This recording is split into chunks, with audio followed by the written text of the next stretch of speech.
சீமான் என்னும் தற்கொலையை பத்தி தொடர்ந்து பல வீடியோக்களை வந்துட்டு நீங்க பார்த்திருப்பீங்க. அவன் இன்னும் திருந்தலாமாமா. அது எவ்வளவு அடி வாங்கினாலும் அந்த கட்சிக்காரங்க திருந்த மாட்டாங்க. தொடர்ந்து ஆபாசம் அவதூறு பரப்புறதுல வந்துட்டு நம்பர் 1 பொசிஷன்ல நாங்க தான் இருப்போம் அப்படின்ற மாதிரி அவங்க பண்ணிக்கிட்டு தான் இருக்காங்க.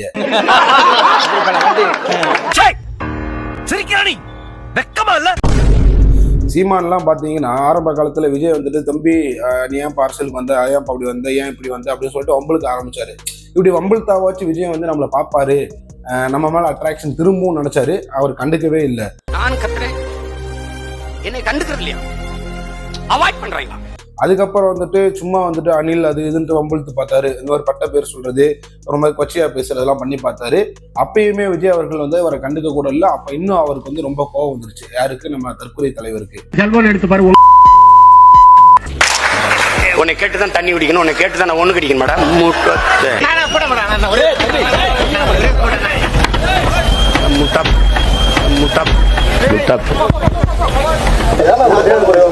இனிமே வராத என் பத்திரிக்கை, என்னை சந்திக்காது. மண்டையில வாட செஞ்சு பேசவே இல்லைங்க. ஆலைமலர் பத்திரிக்கை. உங்க பேர் என்ன சொல்லி, உங்க பேர் என்ன?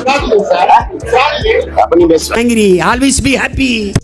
அதுக்கப்புறம் வந்து இப்ப என்ன பண்றாரு விஜய் அவர்கள் வந்துட்டு அவன் இவன் வாடா போடா அப்படின்ற மாதிரி பேசி பார்க்குறாரு. இப்பயாச்சும் அவர் அட்ராக்ஷன் திரும்புமான்னு வெயிட் பண்ணிட்டு இருக்காரு. என்ன மேட்ரு, சீமானுக்கு என்னதான் பிரச்சனை, உனக்கு மண்டையில் ஏதாச்சும் பிரச்சனையா அப்படின்ற மாதிரி நடந்துகிட்டு இருக்காரு. அவருக்கு என்னதான் பிரச்சனை அப்படின்றத தெளிவாக இந்த வீடியோ நம்ம பார்க்க போறோம். நீங்க பார்த்துட்டு இருக்கிறது இன்ஃபோ வித் சூர்யா.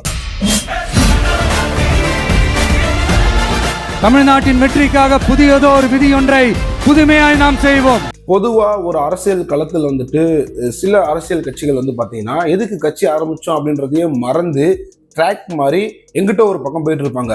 அதுல ரொம்ப ரொம்ப முக்கியமான ஆள் வந்து நம்மளுடைய மக்கள் நீதி மைய தலைவர் கமல்ஹாசன் அவர்கள். ஆரம்ப காலத்துலலாம் பார்த்தீங்கன்னா டிவியை உடச்சி போட்டு குடும்ப ஆட்சியை நான் நொறுக்க போறேன் அப்படின்ட்டு இன்னைக்கு இவர் வந்து அந்த குடும்பத்துக்கு கீழே வந்துட்டு இவர் வந்து அவங்க கூட ஐக்கியமாயிட்டாரு. திமுக கூட கூட்டணி வைக்காத குறையா அவர் வந்து ரொம்ப ஐக்கியமாயிட்டாரு. அதே மாதிரி தான் நம்ம ஐயா ரஜினிகாந்த் அவர்கள்லாம் கட்சி ஆரம்பிக்கிறேன்னு சொன்னாரு. அதுக்கப்புறம் அவர் என்ன மானார்னே தெரியல. அந்த கட்சியை பற்றியே பேசுறது இல்லை. விரைவில் உறுதியாக நடக்கும் அப்படின்னாரு. அதுக்கப்புறம் முடிஞ்சு போச்சு. இந்த வகையில ஒரு ஆளை வந்து நம்ம பெருமையா நினைக்க தோணுச்சு. யார் அப்படின்னு பார்த்தீங்கன்னா ஐயா சீமான் அவர்கள். இந்த சீமான் வந்து பார்த்தீங்கன்னா ஆரம்ப காலகட்டத்தில் வந்துட்டு நாங்கள் வந்துட்டு தமிழருக்காக பேச போறோம், கேப்டன் பிரபாகரன் அப்படி இப்படின்னு பேசும்போது நம்ம எல்லாருக்குமே வந்துட்டு நல்லா தான் இருந்துச்சு. ஒரு கட்டத்துக்கு மேலே போகும்போது தான் தெரிஞ்சு அண்ணே வந்து ஒரு டுபாக்கூரு அப்படின்னு. ஏன் அப்படின்னா மற்றவங்களாச்சும் டக்குன்னு ட்ராக்கை மாற்றிட்டு பணத்தை வாங்கிட்டோ ஏதோ பண்ணிட்டு கிளம்பிடுவாங்க. ஆனால் அண்ணன் வந்து அப்படி பண்ண மாட்டார். பணம் வாங்கும்போது மட்டும் ட்ராக் மாறுவார், வாங்கி முடிச்சதுக்கப்புறம் மறுபடியும் பழைய ட்ராக்குக்கே வந்துடுவார். இதுதான். இப்போ உதாரணத்துக்கு நான் சொல்லணும் அப்படின்னு பார்த்தீங்கன்னா ஒரு பக்கம் பாஜகவை போட்டு அந்த திட்டுவார், பயங்கரமாக திட்டுவார். பாசிசம் மோடி அரசே உடைய அப்படி இப்படின்னு திட்டுவார். அண்ணாமலை அவர்கள் கூட ஒரு மீட்டிங்கோ இல்லாட்டி பாஜக கூட ஏதாச்சும் ஒரு செட்டப்போ சிட்டிங்கோ நடந்துச்சு அப்படின்னா ஒரு மாசத்துக்கோ ஒரு 2 மாதத்துக்கோ அந்த பேமெண்ட் வர வரைக்கும் அதை பற்றியே பேச மாட்டாரு. திமுக பற்றி பேசிக்கிட்டு இருப்பாரு. அந்த மாதிரி ஏடிஎம் கிட்ட வந்து பணம் வாங்கினாருன்னா இங்கிட்டு பேச மாட்டாரு. ஏதாச்சும் யார்கிட்ட வாங்குறாரோ அவங்கள பற்றி பேச மாட்டாரு. அந்த வகையில் வந்துட்டு இப்போ வந்துட்டு திமுக இருக்கக்கூடிய மிகப்பெரிய பிரச்சனை என்ன அப்படின்னா தமிழக வெற்றி கழகம் விஜய் அவர்கள் எங்கே போனாலும் கூட்ட வருது. மக்கள் வந்து அவ்வளோ அப்படியே அணையை திறந்து விட்ட வெள்ளம் மாதிரி வந்து விஜயை பார்க்குறாங்களே, ஓட்டு ஃபுல்லாக அவருக்கு போயிருமா, மக்கள் எல்லாம் அப்படி மனசு மாறிடுவாங்களா, மறுபடியும் நமக்கு வந்துட்டு கூப்பு உறுதியாயிருமோ அப்படின்னு சொல்லிட்டு பயந்துக்கிட்டு விஜய் அவர்களை எதிர்க்கணும். விஜய் அவர்களுக்கு ஆல்ரெடி மக்கள் ஆதரவு இவ்வளோ இருக்கும்போது நாம வந்துட்டு டைரக்டாக அட்டாக் பண்ணோம்னா நமக்கு மேலே இருக்கிற மதிப்பு போயிடும். அதனால நமக்கு விஜய் அவர்களை அட்டாக் பண்ணுறதுக்கு ஒரு கருவி வேணும். அந்த கருவி யாரா இருக்கும் அப்படின்னு பார்க்கும்போது தான் அன்னை தான் வந்துட்டு நான் இருக்கேனே அப்படின்ற மாதிரி வந்து பேசியிருக்காரு. ஒரு சிட்டிங்கோ சிட்டப்போ நடந்திருக்குன்னு சொல்லிட்டு பல யூடியூப் வல்லுநர்கள் சொல்றாங்க. அது மேபி உண்மையாக தான் இருக்குன்ற மாதிரி எனக்கும் தோணுது. அண்ணனுடைய சமீபத்திய நடவடிக்கைகள் அப்படிதான் இருக்கு. இந்த தலைவர் சீமான், அதாவது தற்கொலை தலைவர் சீமான் அவர்கள் என்ன பண்ணியிருக்காரு அப்படின்னா அந்த திமுக மீட்டப்புக்கு அப்புறம் பார்த்தீங்கன்னா திமுக பற்றி பேசுறத குறைச்சிட்டாரு, அதிமுக பற்றி குறைக்கிறத குறைச்சிட்டாரு.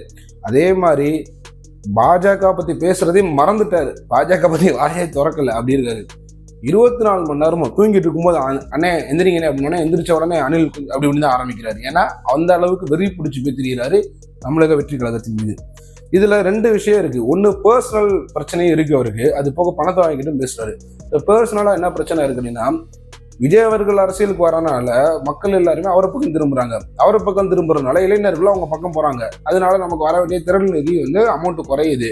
இது வந்து அவருக்கு பர்சனலாக பிரச்சனை இருக்குது. அந்த திருநிதியோட அமௌண்ட் குறையுது, கலெக்ஷன் குறையுதுன்னு சொல்லிட்டு தான் விஜய் அவர்களை ஒரு பக்கம் அட்டாக் பண்ணுறது.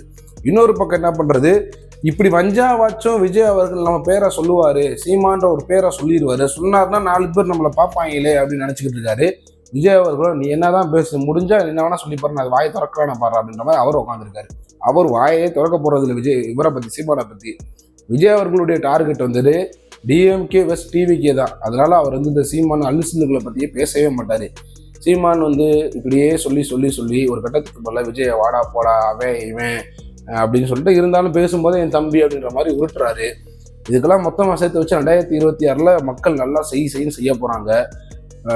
இத்தனை வருஷம், அதாவது கலைஞர் அவர்கள் இருக்கும்போது சரி, ஜெயலலிதா அவர்கள் இருக்கும்போது சரி, எப்படியோ உங்களை வந்துட்டு ஒரு சரி ஓகே அரசியலில் வந்துட்டு ஒரு குட்டி பையன் சுத்தணும் அப்படின்ற மாதிரி தான் பார்த்துட்டு இருந்தாங்க. ஆனால் இன்னைக்கு நீங்கள் என்ன பண்ணுறீங்க, நான் தான் எல்லாம், எனக்கு கீழே தான் எல்லாரும் இருக்கணும், நான் வைக்கிறது தான் முடிவு, நான் யாரை சொல்கிறேனோ அவன் தான் தமிழன், இவனை தமிழன் இல்லைன்னு சொன்னா அவன் தமிழன் கிடையாது அப்படின்ற மாதிரியான ஒரு வரையறையை உருவாக்க பார்க்குறீங்க. இது எல்லாத்துக்கும் சேர்த்து 2026 மக்கள் பயங்கரமாக ஆப்படிக்க போகிறாங்க. அதுக்கப்புறம் நீங்கள் கட்சியை கலைச்சிட்டு வீட்டு பக்கம் போயிட்டு மறுபடியும் வந்துட்டு டைரக்டராகவோ இல்லாட்டி வேறு ஏதாச்சும் நடிகராகவோ சுத்த தான் போகிறீங்க. இதுதான் நடக்க போது, வேணால் எழுதி வச்சுக்கோங்க.